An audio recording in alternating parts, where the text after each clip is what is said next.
Mari kita berdoa.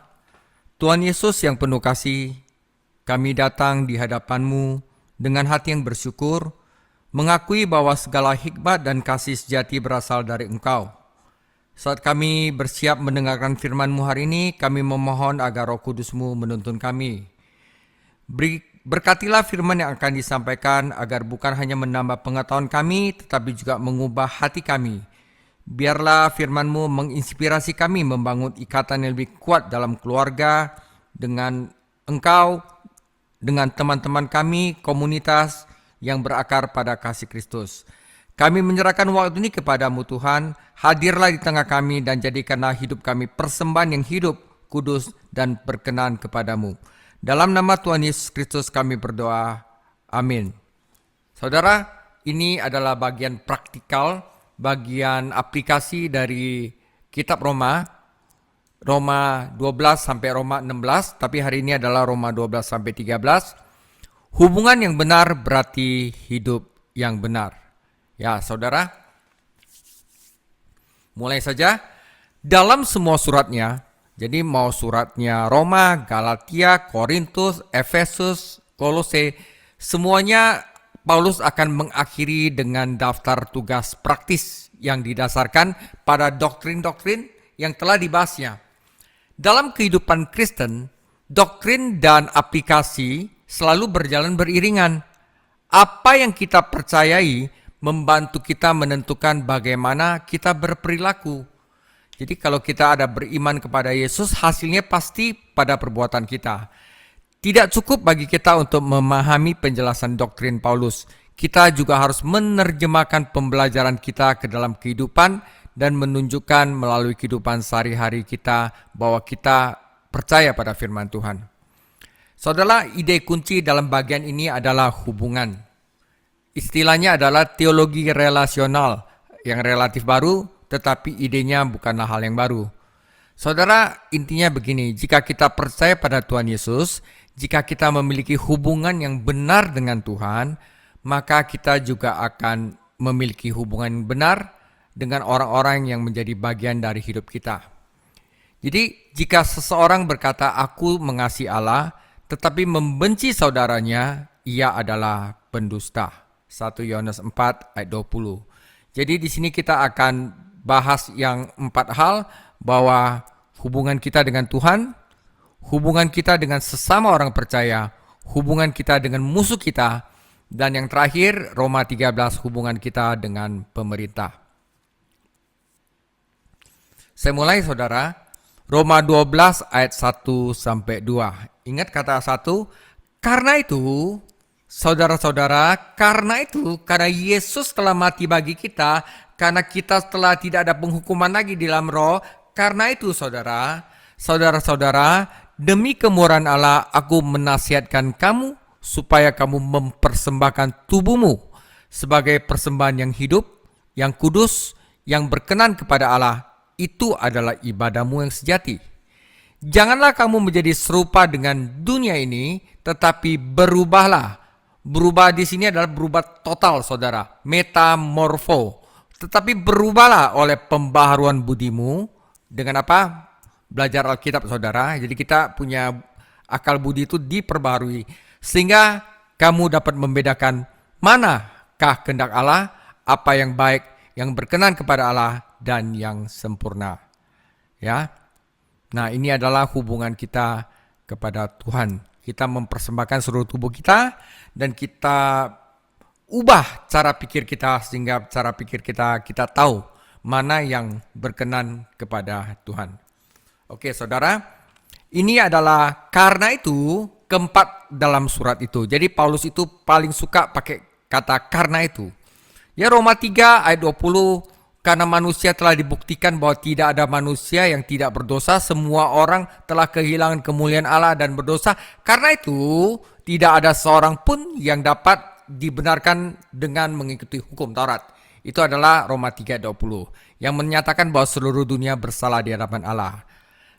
Roma 5 ayat 1, karena itu orang dapat dibenarkan karena iman kepada Yesus Kristus. Nah, setelah itu di Roma 8 ayat 1, karena itu tidak ada penghukuman bagi orang yang telah hidup dengan iman kepada Yesus Kristus dan hidup dalam roh. Nah, dalam Roma 12 ayat 1, kita mempunyai, karena kita telah dibenarkan melalui iman, karena tidak ada penghukuman lagi di dalam Yesus Kristus. Karena itu, hendaklah kita menyerahkan diri kita sebagai persembahan hidup kepada Yesus Kristus yang telah menjadi segala sesuatu bagi kita. Ya, karena itu penyerahan diri dan penyerahan diri inilah yang menjadi dasar hubungan-hubungan lain yang Paulus bahas dalam bagian ini. Apakah penyerahan diri yang sejati ini? Paulus jelaskan di sini, penyerahan diri Kristen melibatkan 3 langkah. Yang satu, kamu memberikan tubuhmu kepada Allah. Mulutmu, tanganmu, kakimu, segala macam apa yang kamu lakukan baik di tempat kerja maupun di gereja, persekutuan, di komunitas, semua yang kita lakukan itu hanya untuk kemuliaan Tuhan Yesus. Sebelum kita percaya kepada Kristus, kita menggunakan tubuh kita untuk kesenangan kita, ya, dan tujuan yang berdosa. Tetapi sekarang kita adalah milik Yesus Kristus, kita ingin menggunakan tubuh kita untuk kemuliaannya. Jenny datang kepada orang yang mau orang berduka untuk turut berduka cita, yaitu untuk melihat bahwa Yesus ada di dalam diri Jenny. Tante Pocu juga, ya. Saya lakukan pengajaran, saya menggunakan mulut saya untuk memuliakan Tuhan Yesus, ya. Tubuh orang Kristen adalah bait Allah karena Roh Allah tinggal di dalam dirinya. Adalah hak istimewa kita untuk memuliakan Tuhan Yesus dalam tubuh kita dan mengagungkan Kristus di dalam tubuh kita. Sama seperti Yesus Kristus harus mengambil tubuh untuk melaksanakan kehendak Allah di bumi dengan mati di kayu salib, demikian pula kita harus menyerahkan tubuh kita kepada Kristus agar ia dapat melanjutkan pekerjaan Allah melalui kita. Kita harus menyerahkan anggota tubuh kita sebagai alat kebenaran agar Roh Kudus dapat menggunakannya dalam melakukan pekerjaan Allah. Kurban-kurban di dalam perjanjian lama adalah kurban yang mati, tetapi kita adalah menjadi kurban yang hidup. Saudara, ada 2 kurban hidup dalam Alkitab dan keduanya membantu kita memahami apa arti sebenarnya dari hal ini. Yang pertama adalah Ishak, yang kedua adalah Tuhan kita Yesus Kristus. Ishak dengan rela meletakkan dirinya di atas mezbah dan akan mati dalam ketaatan kepada kehendak Allah. Tetapi Tuhan mengutus domba jantan untuk menggantikannya. Ishak tetap mati. Ia mati bagi dirinya sendiri karena dia udah rela. Dan dengan rela menyerahkan dirinya kepada kehendak Allah. Ketika ia turun dari mezbah itu, Ishak adalah korban hidup untuk kemuliaan Allah. Tentu saja Tuhan kita Yesus Kristus adalah ilustrasi yang sempurna dari korban hidup. Karena ia benar-benar mati sebagai korban dalam ketaatannya kepada kehendak Bapanya. Tetapi ia bangkit kembali dan hari ini ia berada di surga sebagai korban yang hidup. Menanggung luka-luka Kalvari di tubuhnya, ia adalah imam besar kita dan pembela kita di hadapan tata Allah. Kata kerja menyerahkan dalam arti ini adalah menyerahkan sekali untuk selama-lamanya. Ia memerintahkan komitmen pasti tubuh kepada Tuhan, sama seperti seorang mempelai wanita dan pria dalam upacara pernikahan mereka mengikat diri satu sama lainnya. Komitmen sekali untuk selamanya inilah yang menentukan apa yang mereka lakukan dengan tubuh mereka. Paulus memberi kita 2 alasan untuk komitmen ini. Itu adalah tanggapan yang tepat terhadap semua apa yang telah Allah lakukan bagi kita. Mereka kata di sini, karena itu aku menasihatkan kamu saudara-saudara karena belas kasihan Allah. Saudara, lakukan inilah, menyerahkan tubuhmu lah kepada Yesus, karena dialah yang telah menyerahkan tubuh kita, yang telah menebus kita dan membiarkan kita bisa hidup selama-lamanya. Ya kan? Karena itu aku menasihatkan kamu saudara-saudara demi kemurahan Allah, demi belas kasihan Allah, ya, menyerahkan tubuhmu sebagai persembahan yang hidup. Ini adalah sangat wajar. Ini adalah tindakan rohani kita. Ini berarti bahwa setiap hari adalah pengalaman ibadah ketika kita menyerahkan seluruh tubuh kita kepada Tuhan Yesus. Selain menyerahkan tubuh, kita juga menyerahkan pikiran kita kepada Tuhan Yesus. Saudara, dunia pengen ngendalin pikiran kita. Tetapi Tuhan Yesus ingin mengubah pikiran kita. Ya. Dan kata mengubah ini sama seperti mengubah rupa. Sama seperti kayak itu caterpillar, itu ulat yang mau jadi kupu-kupu itu, waktu dia jadi kepompong itu, dia punya tubuh itu di blender sampai habis di dalamnya sebelum dia bisa jadi kupu-kupu. Ini namanya mengubah rupa. Kata ini telah masuk dalam bahasa Inggris sebagai kata metamorfosis. Artinya bukan berubah. Oh, dulu dia agak marah, sekarang agak enggak. Itu perubahannya total, saudara. Kata ini menggambarkan perubahan dari dalam. Dunia ingin mengubah pikiran kita. Ya, jadi ia memberikan tekanan dari luar. Wah, kalau kamu nggak begini, wah kamu jadi orang yang agak kurang hebat di luar sana. Kalau kamu tidak menipu, kamu juga jangan itu lu nggak ada duit gini. Tetapi Roh Kudus mengubah pikiran kita dari dalam. Melalui apa? Melalui firman Tuhan. Jika dunia mengendalikan pikiran kita, kamu adalah orang yang mengikuti arus. Tetapi jika Tuhan mengendalikan pikiran kita, kamu adalah orang berubah. Tuhan mengubah pikiran kita dan menjadikan kita berpikiran rohani dengan menggunakan firman-Nya. Dengan kita belajar ini Alkitab, saudara. Jadi penting sekali Alkitab. Saat Anda meluangkan waktu untuk meruntuhkan firman Tuhan seperti hari ini, menghafalnya dan menjadikan bagian dari batin Anda, Tuhan secara bertahap akan menjadi pikiran Anda lebih rohani. Ya, jadi Tuhan untuk mempersembahkan seluruh hidup kita, tubuh kita kepada Tuhan Yesus itu tidak hanya tubuh, tetapi juga pikiran, saudara. Ya. Yang ketiga, Anda menyerahkan kehendak Anda kepada Tuhan. Pikiran Anda mengendalikan tubuh Anda, dan kehendak Anda mengendalikan pikiran Anda.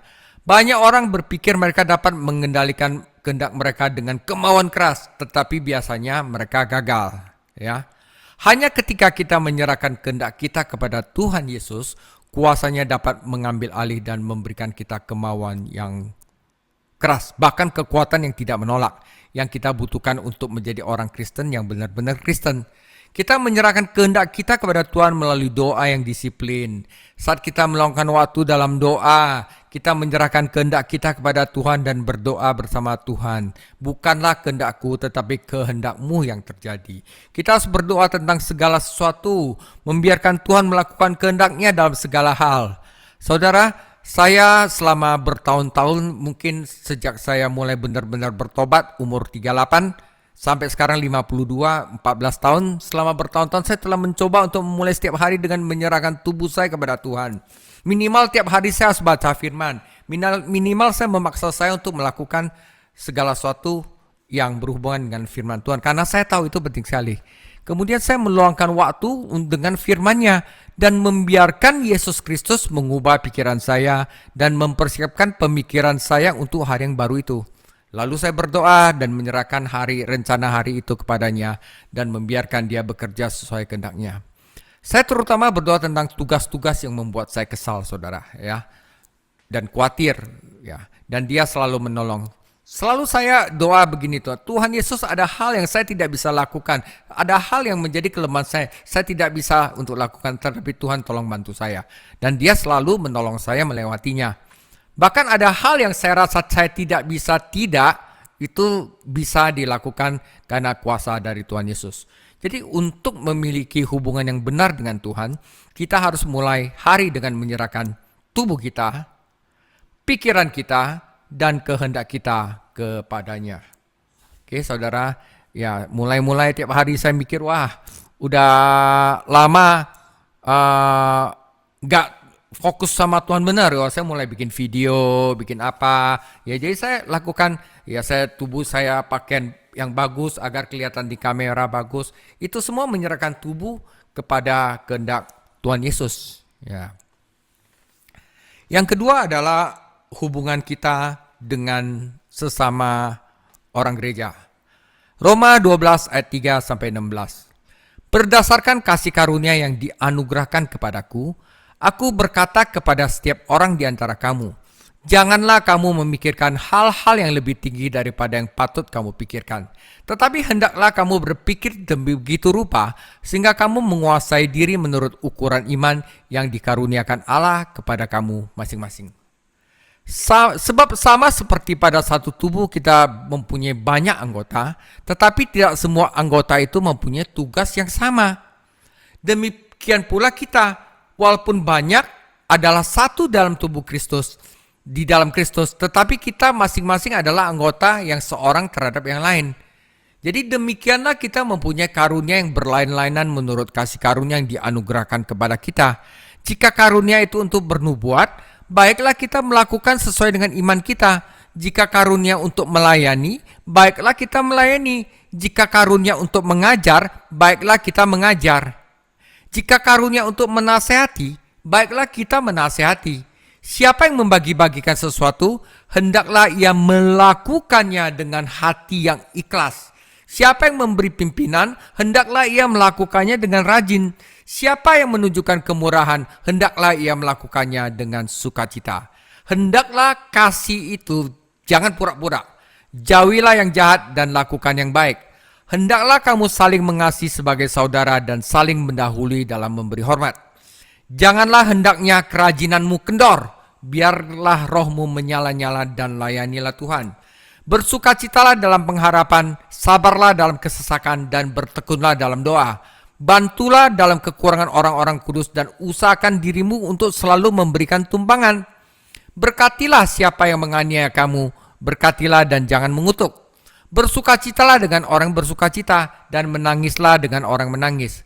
Hendaklah kamu sehati sepikir dalam hidupmu bersama. Janganlah kamu memikirkan perkara-perkara yang tinggi, tetapi arahkanlah dirimu kepada perkara-perkara yang sederhana. Janganlah menganggap dirimu pandai. Saudara, nomor 1 adalah ini saudara. Hubungan kita dengan sesama itu mulai dengan evaluasi yang jujur. Oke, nanti dulu ya, kita mulai ininya dulu. Paulus menulis kepada orang-orang Kristen yang merupakan anggota jemaat lokal di Roma. Ia menggambarkan hubungan mereka satu sama lain dalam hal anggota tubuh.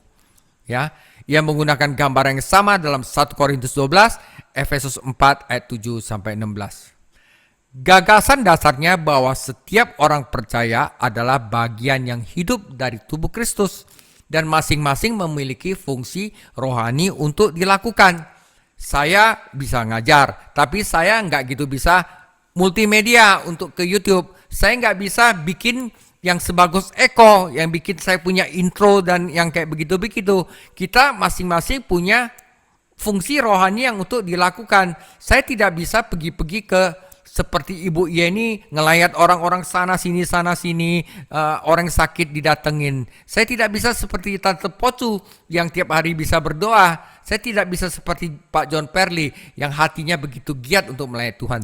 Semua dari kita itu punya fungsi rohani untuk dilakukan. Oleh karena itu kita janganlah memikir hal yang lebih tinggi dari apa yang ditugaskan kepada kita. Wah, kalau saya orang sombong, wah saya juga nanti semua multimedia, saya harus bisa, OBS saya harus bisa desain, saya harus bisa bikin ini. Ya itu bukan karunia saya saudara. Kenapa kita tidak memberikannya kepada orang lain sehingga kita bisa sama-sama melayani Tuhan dan dengan kepercayaan satu sama lain yang baik saudara. Ya, setiap orang percaya memiliki karunia-karunia yang digunakan untuk membangun tubuh dan menyempurnakan anggota-anggota tubuh lainnya. Kita orang semua, Pak Kelvin, saya, Ibu Yeni, Tante Pocu, Pak John Perli, Pak Hari Raksasa, sama Eko pun ya semuanya ini kita orang gabung untuk melakukan apa yang dinamanya pengajaran.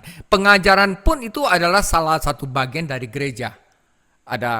Mungkin ada youth, ada counseling, ya ada pelayanan makanan, ada khotbah, tapi ini pun adalah salah satu bagian dari pelayanan dan ini menumbuhkan tubuh Kristus. Ya, singkatnya kita saling memiliki. Saya tidak bisa ada tanpa saudara-saudara. Kita saling melayani, kita saling membutuhkan. Apa saja hal-hal penting untuk pelayanan dan pertumbuhan rohani dalam tubuh Kristus? Pertama itu evaluasi yang jujur, saudara. Gini saudara, setiap orang Kristen harus mengetahui apa karunia rohaninya dan pelayanan apa yang harus dia lakukan di gereja lokal. Ya, sekarang Pak Kelvin sudah menjadi ketua bagian udara, bagian multimedia sosmed di dalam GB Tanah Abang ya. Tidak ada salahnya bagi seorang Kristen untuk mengenali karunia dalam hidupnya sendiri dan dalam kehidupan orang lain. Yang salah adalah kecenderungan untuk memiliki evaluasi yang salah tentang diri kita sendiri.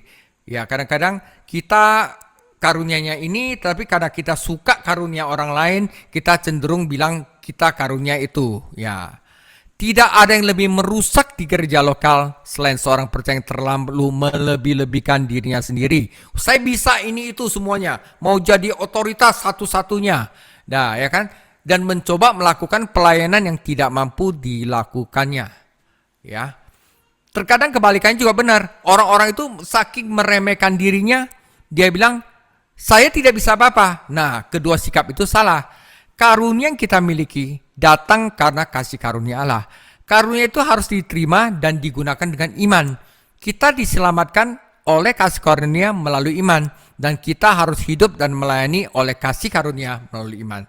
Karena karunia kita berasal dari Allah, kita tidak dapat mengambil pujian daripadanya. Saya bisa ngajar, tapi saya tidak bisa mengambil pujian di atasnya. Karena itu adalah Roh Kudus yang berikan kepada saya. Yang dapat kita lakukan, saya menerimanya dan saya menggunakannya untuk memuliakan nama Tuhan Yesus. Saudara, saya pernah melayani bersama dua orang yang memiliki sikap yang berlawanan terhadap karunia mereka. Ya, yang satu terus-menerus meremehkan karunianya dan tidak mau menggunakannya. Yang satu terus-menerus membual tentang karunia yang tidak dimilikinya. Dua-duanya bersalah karena kesombongan. Karena keduanya menolak untuk mengakui apa yang Tuhan berikan kepada kita dan membiarkan Tuhan Yesus mendapat kemuliaan. Musa melakukan kesalahan serupa ketika Allah memanggilnya. Ketika setiap orang percaya di gereja mengetahui karunia mereka, menerimanya dengan iman dan menggunakannya untuk kemuliaan Allah, maka Allah dapat memberkati dengan cara yang luar biasa. Biasanya apa saudara? Karunia-karunia kita akan ditambah-tambahkan. Bobot dan kita punya itu akan diberikan kepada Tuhan gitu ya. Nah saudara, yang kedua perlu kerjasama yang setia. Ya, perlu kerjasama yang setia. Saya ya ngajar-ngajar aja udah. Ya, dari dulu saya udah 8 tahun sama Bro Eko. Ya, saya ngajar-ngajar ya. Bro Eko dia multimedia aja. Ya, sama Pak Kelvin saya udah 3 tahun. Kerjasama yang baik. Sama Pak Sony WL aja dia. Ya, kerjasama yang baik. Setiap orang percaya memiliki karunia yang berbeda. Dan Allah telah menganugerahkan karunia-karunia agar jemaat lokal dapat bertumbuh secara seimbang. Tetapi setiap orang Kristen harus menggunakan karunia mereka dengan iman. Kita mungkin tidak melihat hasil pelayanan kita. Tetapi Tuhan melihatnya dan Dia memberkati. Saudara perhatikan bahwa nasihat atau dorongan ini sama pentingnya dengan pelayanan rohani seperti khotbah atau pengajaran. Ya saudara ya. Memberi dan menunjukkan belas kasihan juga merupakan karunia yang penting. Kepada beberapa orang Allah telah memberikan kemampuan untuk memimpin atau mengelola berbagai fungsi gereja. Misalnya koakian dalam bidang keuangan. Itu adalah karunia. Udah dia begitu ya gitu aja saudara. Karunia apapun yang kita miliki harus dipersembahkan kepada Allah dan digunakan untuk kebaikan gereja, bukan untuk kebaikan kita. Saya ngajar bukan untuk kebaikan kita, saya ngajar untuk kebaikan jemaat saudara. Nah, saudara bisa lihat ya, dan ini butuh kerjasama. Sungguh tragis ketika satu karunia tertentu ditekankan di gereja lokal melebihi semua karunia lainnya. Yang paling penting adalah karunia ini. Wah, itu paling bahaya. Itu memicu perpecahan di dalam gereja saudara. Kenapa? Apakah semua orang rasul? Apakah semua orang nabi? Apakah semua orang guru? Apakah semua orang dapat melakukan mujizat? Apakah semua orang mempunyai karunia penyembuhan? Apakah semua orang berbicara dalam bahasa roh? Apakah semua orang dapat menafsirkan? Jawaban untuk semua pertanyaan-pertanyaan ini adalah tidak. Dan bagi seorang Kristen untuk meremehkan karunia-karunia lain sementara ia menekankan karunia sendiri, saudara, berarti dia menyangkal tujuan pemberi karunia-karunia tersebut, yaitu semua karunia-karunia yang diberikan kepada jemaat adalah kepentingan untuk seluruh tubuh Kristus. Kepada setiap orang diberikan manifestasi roh yang berbeda untuk kepentingan bersama. Karunia-karunia rohani adalah alat untuk membangun, bukan mainan untuk bersombong atau senjata untuk berperang. Nah, saudara, di gereja Korintus orang-orang percaya merusak pelayanan karena mereka menyalahgunakan karunia-karunia rohani mereka. Yang paling bahaya itu bilang ini yang paling penting, ini paling penting. Enggak, saudara, semuanya itu sama karena karunia itu diberikan kepada roh, ya, kepada orang-orang yang dikehendakinya. Mereka menggunakan karunia-karunia itu sebagai tujuan mereka sendiri, bukan untuk membangun gereja. Mereka begitu menekankan karunia-karunia rohani mereka sehingga mereka kehilangan kasih karunia rohani mereka. Nah, itu kalau misalnya kita sudah hubungan dengan Yesus Kristus, kita harus punya hubungan yang baik dengan sesama orang Kristen. Mereka memiliki karunia rohani, tetapi mereka nggak ada kasih, mereka nggak ada sukacita, mereka nggak ada damai sejahtera. Ya, saudara, yang ketiga adalah partisipasi yang penuh kasih. Di sini penekanannya adalah pada sikap orang-orang yang menggunakan karunia rohani. Ada kemungkinan menggunakan karunia rohani dengan cara yang tidak rohani. Paulus menyampaikan hal yang sama dalam 1 Korintus 13, yaitu pasal kasih yang agung. Kasih adalah sistem peredaran darah tubuh rohani yang memungkinkan semua anggotanya berfungsi dengan sehat dan harmonis. Setiap orang itu berbeda, tetapi kalau tidak didasarkan kasih, ya mereka akan sombong. Ini haruslah kasih yang jujur, bukan kasih yang munafik, dan haruslah rendah hati, bukan yang sombong. Apa artinya itu? Mengutamakan satu sama lainnya berarti memperlakukan orang lain lebih penting daripada diri kita sendiri. Melayani Kristus biasanya berarti perlawanan dengan setan dan hari-hari penuh keputusasaan. Paulus menasihati para pembacanya untuk mempertahankan semangat rohani mereka. Karena kita harus semangat, kenapa? Karena kita itu melayani Tuhan, bukan melayani manusia. Ya, kalau orang yang cepat nggak semangat, yang tiba-tiba bisa patah arang, itu karena mereka melayani manusia. Mereka butuh validasi manusia. Mereka butuh persetujuan manusia. Tetapi orang yang semangatnya tidak pernah padam, itu karena mereka mendapatkan persetujuan dari Tuhan sendiri. Ketika hidup menjadi sulit, orang Kristen tidak boleh membiarkan semangatnya menjadi dingin. Ya, saya mau diapain sekarang pun nggak ada efeknya, saudara. Kenapa? Karena yang saya layani adalah Tuhan Yesus Kristus yang telah menjadi akar dari hidup saya. Karena itu dikatakan apa? Bersukacitalah dalam pengharapan, sabarlah dalam kesengsaraan, dan setialah di dalam doa. Roma 12 ayat 12. Akhirnya Paulus mengingatkan mereka bahwa mereka harus memahami perasaan orang lain. Kadang-kadang kita disalahin, kita nggak salah, tapi karena mungkin perasaan orang begitu, ya sudahlah. Kita orang bisa pikir seperti itu. Karena apa? Persekutuan Kristen jauh lebih dari sekedar tepukan di punggung, ada jabat tangan. Itu berarti berbagi beban dengan orang lain sehingga kita dapat bertumbuh bersama dan memuliakan Tuhan Yesus. Jika orang Kristen tidak bisa bergaul dengan baik satu sama lainnya, bagaimana mereka dapat menghadapi musuh? Saudara, sikap rendah hati dan kemauan untuk berbagi adalah ciri orang Kristen yang benar-benar melayani tubuh Kristus. Tuhan Yesus melayani orang-orang biasa dan mereka mendengarkan Dia dengan senang hati. Saudara, ketika sebuah gereja lokal memutuskan bahwa mereka pilih kasih hanya menginginkan orang-orang dari kelas atas tertentu, mereka sudah menyimpang dari cita-cita Kristen untuk pelayanan. Ya, saudara, ya, kita saling menerima. Ya, oke.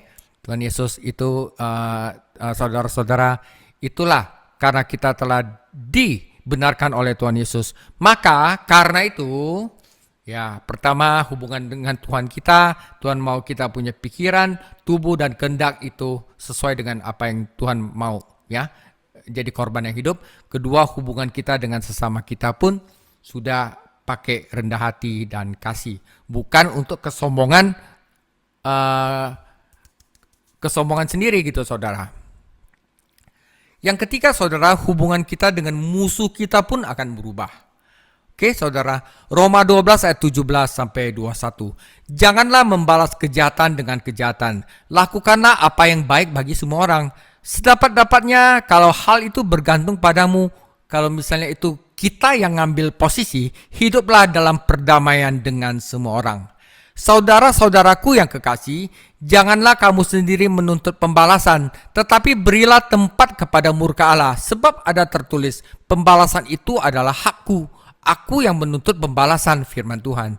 Tetapi jika seterumu lapar, berilah dia makan. Jika ia haus, berikanlah dia minum. Dengan berbuat demikian, kamu menumpukan bara api di atas kepalanya. Janganlah kamu kalah terhadap kejahatan, tetapi kalahkanlah kejahatan dengan kebaikan. Saudara, hubungan kita dengan musuh kita.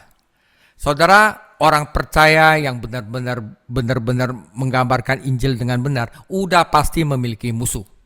Ketika Tuhan Yesus melayani di bumi, dia memiliki musuh. Padahal dia baik nggak? Sangat baik. Kemanapun Paulus dan rasul-rasul lainnya pergi, selalu ada musuh yang menentang pekerjaan mereka. Yesus memperikatkan murid-muridnya bahwa musuh terburuk mereka mungkin orang-orang dari rumah tangga mereka sendiri. Biasanya orang terdekat mereka sendiri ya.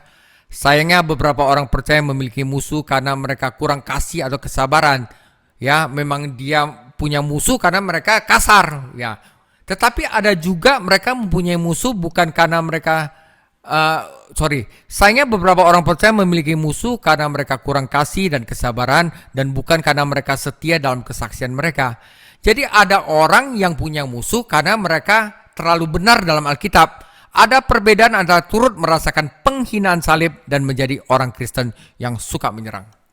Orang Kristen tidak boleh bertindak seperti Tuhan dan mencoba membalas dendam. Membalas kejahatan dengan kejahatan atau kebaikan dengan kebaikan. Itu cara hidup biasa, saudara. Cara hidup kebanyakan orang. Tetapi orang Kristen harus hidup pada tingkat yang lebih tinggi dan membalas kebaikan dengan kejahatan. Tentu saja ini membutuhkan kasih karena kecenderungan pertama kita adalah melawan. Ya, tapi kalau orang udah ngerti ya udahlah, ya. Ini juga membutuhkan iman. Percaya bahwa Tuhan dapat bekerja. Nanti kebuka sendiri dan mewujudkan kehendaknya dalam hidup kita dan hidup orang-orang yang telah menyakiti kita. Dan kita harus memberikan tempat pembalasan itu kepada murka itu, pembalasan kepada Allah. Ya, kita hindari aja, biarin aja gitu loh. Ya. Suatu kali teman saya mendengar seorang pendeta mengkritiknya melalui radio dan mengatakan hal-hal yang bukan hanya tidak baik, tetapi tidak benar.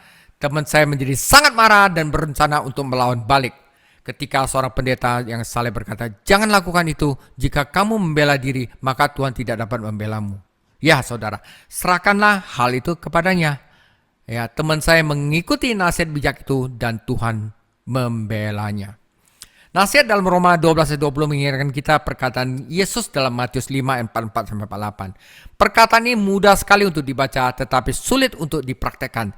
Tetapi kita perlu berdoa dan meminta kasih kepada Allah saat kita mencoba menunjukkan kebaikan kepada musuh kita. Akankah kadang-kadang kita lihat ya ada orang itu apakah dia akan memanfaatkan kita ya? Apakah dengan kita menunjukkan kebaikan, mereka akan lebih membenci kita? Kadang-kadang kita baik sama mereka kan lebih membenci kita loh saudara. Hanya Tuhan yang tahu. Tugas kita bukanlah melindungi kita. Waduh, nanti kalau kita lakukan ini nanti mereka akan bagaimana kita, ya kan? Tugas kita bukanlah untuk melindungi diri kita sendiri, tetapi untuk menaati Tuhan dan menyerahkan hasilnya kepadanya. Ya kalau kita nggak tahan ya udah blok aja saudara ya, tapi jangan sampai marah kepada dia. Ya, Paulus merujuk pada Amsal 25:21-22 ketika ia mendesak kita untuk membalaskan kebaikan dengan kejahatan membalas kejahatan dengan kebaikan dalam nama Tuhan. Bara api mungkin merujuk pada perasaan malu yang dialami musuh kita ketika mereka ada niat jahat kepada kita, tetapi kita malah membalas kebaikan dengan kejahatan. Nah, sebagai anak-anak Allah, kita harus hidup pada tingkat yang tertinggi. Karena itu adalah sifat dari Tuhan sendiri, membalaskan kebaikan dengan kejahatan. Siapapun dapat membalas kebaikan dengan kebaikan dan kejahatan dengan kejahatan. Satu-satunya cara untuk mengatasi kejahatan adalah dengan kebaikan. Jika kita membalas kejahatan dengan kejahatan, kita hanya menambah bahan bakar ke dalam api. Dan bahkan jika musuh kita tidak bertobat, kita tetap mengalami kasih Allah. Jadi waktu kita membalas kejahatan dengan kebaikan, waktu musuh kita pun gak bertobat, ya, kita masih ada untungnya. Kita tetap mengalami kasih Allah di dalam hati kita sendiri dan telah bertumbuh di dalam kasih karunia, saudara. Jadi, jika kita ada di dalam Tuhan Yesus, hubungan dengan musuh kita pun sudah akan berbeda. Oke, bagian yang keempat, bagian terakhir adalah hubungan kita dengan pemerintah, saudara. Ya, saya sengaja masukin ini biar udah selesai tentang hubungan. Oke. Tiap-tiap orang harus takluk kepada pemerintah yang di atasnya, sebab tidak ada pemerintah yang tidak berasal dari Allah. Dan pemerintah-pemerintah yang ada ditetapkan oleh Allah. Sebab itu barang siapa melawan pemerintah, ia melawan ketetapan Allah, dan siapa yang melakukannya akan mendatangkan hukuman atas dirinya. Sebab jika seorang berbuat baik, nggak usah takut sama pemerintah, hanya jika ia berbuat jahat. Maukah kamu hidup tanpa takut terhadap pemerintah? Perbuatlah apa yang baik, maka kamu akan beroleh pujian daripadanya. Karena pemerintah adalah hamba Allah untuk kebaikanmu. Tetapi jika engkau berbuat jahat, takutlah akan dia, karena tidak percuma pemerintah menyandang pedang. Pemerintah adalah hamba Allah untuk membalaskan murka Allah atas mereka yang berbuat jahat.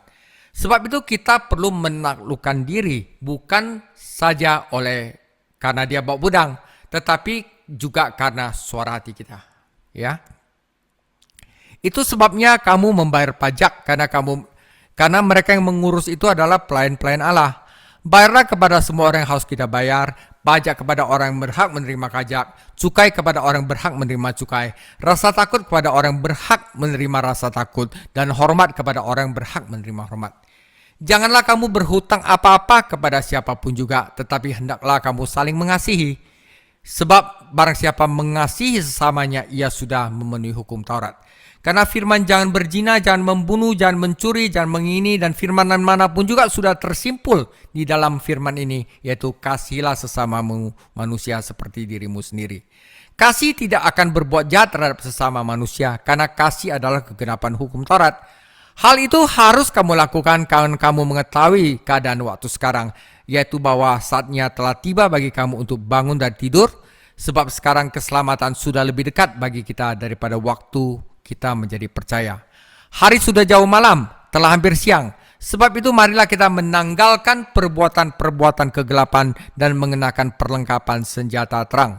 Marilah kita hidup dengan sopan, seperti pada siang hari, jangan dalam pesta pora dan kemabukan, jangan dalam pencabulan dan hawa nafsu, jangan dalam perselisihan dan iri hati. Tetapi kenakanlah Tuhan Yesus Kristus sebagai perlengkapan senjata terang, dan janganlah merawat tubuhmu untuk memuaskan keinginannya. Saudara, hubungan kita dengan pemerintah. Saudara, Allah telah menetapkan 3 lembaga: keluarga, pemerintahan, dan gereja. Oke? Paulus menulis kepada orang-orang percaya di jantung kekaisaran Romawi. Saat itu penganiayaan besar belum dimulai, tetapi sedang menuju kepada penganiayaan. Kekristenan itu masih dianggap sekte orang Yahudi, dan agama Yahudi itu disetujui Roma, tetapi orang Kristen belum disetujui. Tetapi akan tiba saatnya ketika itu akan menjadi sangat sulit, jika bukan tidak mungkin bagi seorang Kristen untuk setia kepada kaisar. Ia tidak dapat menaburkan dupa di altar dan menegaskan kaisar adalah Allah. Saudara, di zaman kita sendiri, kita memiliki orang-orang yang mengajarkan kerusuhan dan pemberontakan atas nama Kristus. Mereka ingin kita percaya bahwa hal yang benar bagi orang Kristen adalah melanggar hukum, memberontak terhadap otoritas, membiarkan setiap orang melakukan apa yang benar menurut pandangan sendiri. Nah, di sini Paulus membantah posisi itu dalam pasal ini dengan menjelaskan 4 alasan mengapa orang Kristen harus tunduk kepada pemerintah. Pertama, karena pemerintah menyandang hukum, menyandang pedang, ya, demi murka Allah. Allah yang menetapkan pemerintahan di dunia tidak berarti ia bertanggung jawab atas dosa-dosa para pemerintah, tetapi hanya bahwa wewenang untuk memerintah pada awalnya berasal dari Allah. Pelajaran inilah yang harus dipelajari Nebukadnezar dengan susah payah. Menentang hukum berarti menentang Allah yang telah menetapkan pemerintah di dunia, dan ini berarti mengundang hukuman. Para penguasa harus memegang pedang, ya, dia bisa memenjarakan orang, memberi hukuman, artinya mereka memilih kuasa untuk menjatuhkan hukuman dan bahkan mengambil nyawa.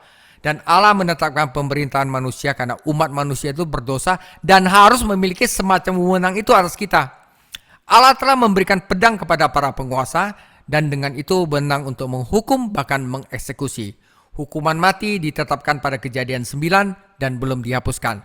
Meskipun kita tidak selalu dapat menghormati orang menjabat, saudara, kita harus menghormati jabatan tersebut karena pemerintahan ditetapkan oleh Allah. Dalam beberapa kesempatan pelayanannya, Paulus menggunakan hukum Romawi untuk melindungi hidupnya dan memperluas pekerjaannya. Para perwira Romawi disebutkan di dalam Kisah Para Rasul tampaknya adalah orang-orang berkarakter dan memiliki cita-cita luhur. Sekalipun para pejabat pemerintah bukan orang percaya, tetapi mereka tetaplah pelayan Allah karena dialah yang menetapkan otoritas negara. Hal kedua, mengapa kita harus tunduk kepada pemerintah adalah demi suara hati kita. Kita beralih ke motivasi yang lebih tinggi. Setiap warga negara dapat menaati hukum karena dia takut dihukum, takut masuk penjara. Tetapi orang Kristen menaatinya bukan hanya takut akan hukuman, tetapi karena hati nurani, saudara. Tentu saja jika pemerintah mencampuri hati nurani, maka orang Kristen harus menaati Allah daripada manusia. Tetapi ketika hukum itu benar, orang Kristen harus menaatinya jika ia ingin mempertahankan hati nurani yang baik. Roma 13:7 memerintahkan kita untuk membayar apa yang menjadi kewajiban kita. Minimal laporlah. Pajak, pendapatan, rasa hormat, kehormatan. Jika kita tidak membayar pajak, kita menunjukkan ketidakhormatan kepada hukum, pejabat, dan Tuhan. Dan ini pasti akan mempengaruhi hati nurani orang percaya.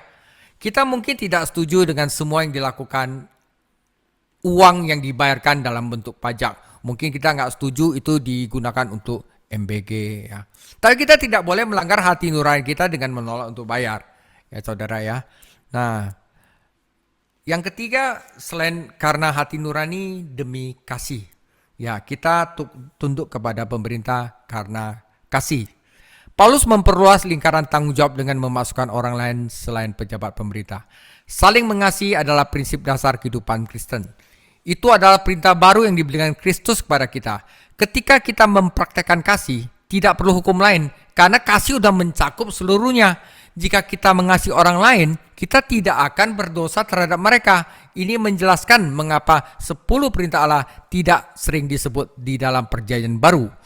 Bahkan perintah Sabat sama sekali tidak dikutip dalam surat-surat Paulus. Sebagai orang percaya, kita tidak hidup di bawah hukum. Kita hidup di bawah kasih karunia. Motivasi kita untuk menaati Allah dan membantu orang lain adalah karena kasih Kristus di dalam hati kita. Saudara, di sini ada dikatakan, apakah jangan berhutang apapun kepada siapapun merujuk pada praktek keuangan orang Kristen? Saudara, mungkin beberapa orang percaya demikian, dan bahwa Hudson Taylor, salah satu misionaris di Tiongkok, mengatakan bahwa berhutang adalah dosa. Dan oleh karena itu dia tidak pernah berhutang berdasarkan keyakinannya pada ayat ini. Charles Spurgeon, pengkhotbah baptis yang hebat, memiliki keyakinan yang sama. Tetapi sebenarnya saudara, Alkitab tidak larang untuk meminjam, berhutang, atau transaksi keuangan legal yang melibatkan bunga sekalipun. Yang dilarang Alkitab bukannya meminjam, tetapi mengenakan bunga yang tinggi, merampok saudara seiman, menipu saudara seiman, dan meminjam tetapi tidak mempunyai niat untuk membayar hutang yang jujur. Matius 25 ayat 27 dan Lukas 19:23 menunjukkan bahwa perbankan, investasi, bunga untuk keuntungan bukanlah hal yang salah. Tentu saja tidak seorang pun boleh berhutang secara tidak perlu untuk mendatangi kontrak yang tidak bisa dia bayar. Nah, ini salah. Ini artinya apa? Janganlah engkau mencuri. Tetapi menerapkan Roma 13 ayat 8 pada semua jenis kejahatan hukum yang melibatkan uang, menurut saya ya sampai sedikit nggak boleh pinjem pun ya, karena itu terlalu dipaksakan ya. Saya pernah kepepet pinjam sama Pak Kelvin, tapi saya udah bayar ya, karena waktu itu saya kepepet ya. Dalam bagian ini Paulus memusatkan perhatian pada inti masalah. Masalah itu ada di hati manusia. Karena hati manusia berdosa, Allah menetapkan hal-hal demikian. Tetapi hukum tidak dapat mengubah hati. Hati manusia masih egois dan hanya dapat diubah oleh kasih karunia Allah. Nah, yang keempat adalah demi Yesus. Kita telah menempuh perjalanan panjang dalam alasan kita untuk menaati hukum, dari rasa takut akan pedang, karena suara hati, karena kasih, hingga pengabdian kita kepada Yesus Kristus. Penekanannya adalah pada kedatangan Yesus yang segera. Sebagai hambanya, kita ingin didapati setia ketika Ia kembali. Kesempurnaan keselamatan kita sudah dekat. Terang segera akan terbit, karena itu yuk kita siap-siap untuk beresin hidup kita. Beresin hubungan kita dengan sesama, saudara ya. Penutup, Paulus memberikan beberapa nasihat dalam terang kedatangan Yesus yang segera. Yang pertama adalah, yuk kita bangun. Kaitkan ini dengan 1 Tesalonika 5 ayat 1-11, juga Matius 25 ayat 1-13. Dan yang kedua adalah kita mulai bersihkanlah diri kita dari hal-hal yang jahat. Dendam, iri, marah. Kalau ada teman yang selalu mau maksa kita untuk berbuat jahat, saudara, untuk sebenarnya hindari dulu, putus hubungan daripada kita berbuat dosa, saudara ya. Orang Kristen mengenakan perlengkapan senjata terang, bukan perbuatan kegelapan. Ia tidak punya alasan untuk terlibat dalam kesenangan duniawi yang berdosa. Akhirnya Paulus menasihati, bertumbuhlah, mengenakanlah Tuhan Yesus Kristus, berarti menjadi lebih dari seperti Dia, menerima dengan iman semua yang Dia miliki untuk kehidupan kita sehari-hari. Kita bertumbuh berdasarkan makanan yang kita makan, firman Tuhan. Itu sebabnya mengapa Tuhan memperingatkan kita untuk tidak memberikan kita makanan untuk keinginan daging kita. Jika kita memberikan makanan keinginan daging, kita akan gagal. Tapi jika kita memberikan makanan batin kita, firman Tuhan, dengan hal-hal rohani yang menyehatkan, kita akan berhasil. Dengan kata lain, seorang warga negara Kristen seharusnya menjadi warga negara yang terbaik. Orang Kristen mungkin tidak selalu sepakat tentang politik, partai, tetapi mereka semua dapat sepakat tentang sikap mereka tentang pemerintahan manusia. Saudara, itulah praktikal pertama dari kitab Roma. Karena itu, saudara, ya, hubungan kita dengan Tuhan, hubungan kita dengan sesama orang Kristen, hubungan kita dengan musuh kita, bahkan hubungan kita dengan pemerintah kita harus sudah berbeda. Oke? Minggu depan akan ada suatu pengajaran yang sangat menarik, adalah ketika orang Kristen berselisih, apa yang harus dilakukan. Tuhan Yesus memberkati.